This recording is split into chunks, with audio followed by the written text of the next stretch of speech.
የቅዳሴ ጸበል የሚጠጣ ነው። እስቲ በሉ የቅዳሴ ጸበል የሚጠጣ ነው። አዎ ቀላል የማይባል ሰው ሁለት ሲኒ ይዞ ነው የሚሄድ። አንዱን ሊጠጣው አንዱን ሊያፈሰው ልክ አይደለም። የቅዳሴ ጸበል የሚጠጣ ጸበል እንጠጣዋለን።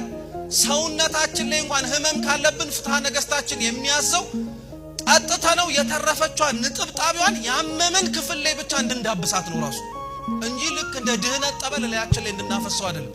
ይሄም መስተካከል አለበት። ሁለት ሶስተኛ በቅዳሴ ጊዜ በሉ የግል ጸሎት አይቻልም። በቅዳሴ ሰዓት የግል ጸሎት መጸለይ ማለት ጠራራ በሆነ ፀሐይ ላይ ሻማ እንደማብራት ማለት ነው። ጥቅም አልባ ነው። ቅዳሴው ላይ እኛ ማን ለምነው እኛ ብንጠይቀው እግዚአብሔር አምላክ ሊያረግልን የሚፈልገው ልመና በሙሉ አለ፣ አትጠራጠሩ። ሊያውም ማን ለምናቸው ልመናዎች ራሱ አሉ። ምሳሌ ልስጣችሁ፣ አንድ ምሳሌ እንኳን እስቲ ከልባችሁ ሆናችሁ ብፁዕ አባታችን ያዩ ነው በደንብ አርጋችሁ መልሱ። እስቲ ስለ ነገስታትና ስለ መኳንንት ስለ መንግስት ባለስልጣናት ጸልያችሁ የምታውቁ እጃችሁ ነው። ብትጸልዩ ራሱ ብንጸልይ ምንድነው የምንለው? ይድፋቸው ነው። እውነት እኮ ነው፣ ይድፋቸው ነው የምንለው ብሎ ነገር ግን ቤተክርስቲያናት ስለ ነገስታትና ስለ መኳንንት በእንተ ቅድሳት ጸሎቷ ላይ ራሱ ስትጸልይ ቀናውን የሆነውን መንፈስ ማስተዳደር እንዲችሉ እንዲሰጣቸው ስለ ነገስታትና ስለ መኳንንት እንለምናለን። ያላስተማረችንን እኮ ነው የምንጸልየው። ቤተክርስቲያን ለሚገፋት እየጸለየች እኮ ነው። ይሄ ጸሎት እኛም ማንጸልየው ጸሎት እያለ እኛ መዝገበ ጸሎታችንን ከፍተን እንፋጠጣለን። ልክ አይደለም። በቅዳሴ በየትኛውም ክፍለ ጊዜ ላይ የራሳችንን ጸሎት መጸለይ አንችል። ልጨምርላችሁ ኪዳንም ላይ አትችሉ፣ ልጨምርላችሁ ሰዓታቱም ላይ አትችሉ፣ ልጨምርላችሁ ማህሌቱም ላይ አትችሉ። ሁሉም ጸሎት ላይ የማህበር ጸሎት ከሆነ መሳተፍ አለብን። አናውቀውም እንላለን። ካልሰማነው እንዴት እናውቀዋለን? የግላችንን ስራ የምንሰራ ከሆነ ይሄ ሶስተኛው ማወቅ ያለብን ነገር። በቅዳሴ ጊዜ ላይ ምን ጸሎት አይጸለይም በሉ እንጂ አይዟችሁ፣ ባይዋጥላችሁም ቀስ እያለ ይወርዳል።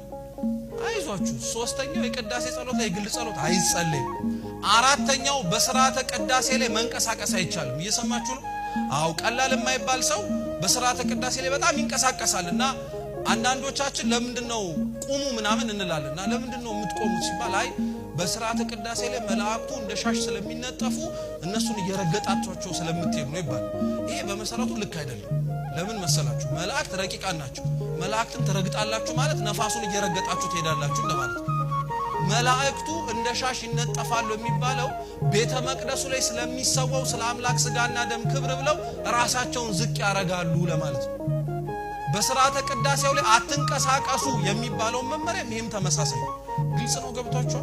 ስለዚህ ስርዓተ ቅዳሴው ላይ አራተኛው ምን ማረጋችሁ? መንቀሳቀስ። እስቲ በሉ።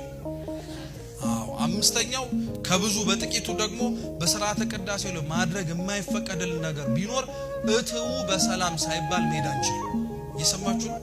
የስርዓተ ቅዳሴው መጨረሻው ክፍል በሰላም ግቡ የሚል ነውና በሰላም ግቡ የሚባለውን ዲያቆናት አሁን በጣም ተቸግረን እትው በሰላም የሚለውን በሰላም ወደ ቤታችሁ ግቡ እንላለን። አይባልም። እትው በሰላም ግቡ ነው የሚባል። ትርጓሜው ምን ማለት መሰላችሁ? በሰላም እናንተ የቀመሳችሁትን እናንተ ያወቃችሁትን እናንተ አስቀድሳችሁ ያያችሁትን ክርስቶስን ደሞ ወደ ዓለም ግቡና ሌሎች ሰዎችን ይዛችሁና እንዲቀምሱ አድርጓቸው ለማለት ነው። የተልእኮ ስራ። በሰላም ወደ ቤታችሁ ግቡ አይባልም። በሰላም ወደ ዓለም ግቡ፣ እናንተን ያሸነፋችሁ ክርስቶስ ሌላውን እንዲያሸንፍ ሌሎችን ይዛችሁ ማለት ነው። ግልጽ ነው። ገብቷችኋል? ጥሩ። ያስተማረን የመከረን አምላካችን ስሙ የተመሰገነ ይሁን። መማር ብቻ ሳይሆን ስርዓተ ቅዳሴውን ለማስቀደስ ቅዱስ ቁርባን ለመቀበል እሱ በምህረቱ ይፍቀድልን። በጎደለው በነጠበው በብፁዕ አባታችን ተቀምጠው ባሉ በአባቶቻችን ካህናት የሚታረም የሚስተካከል ይሁን። ወስብሐት ለእግዚአብሔር።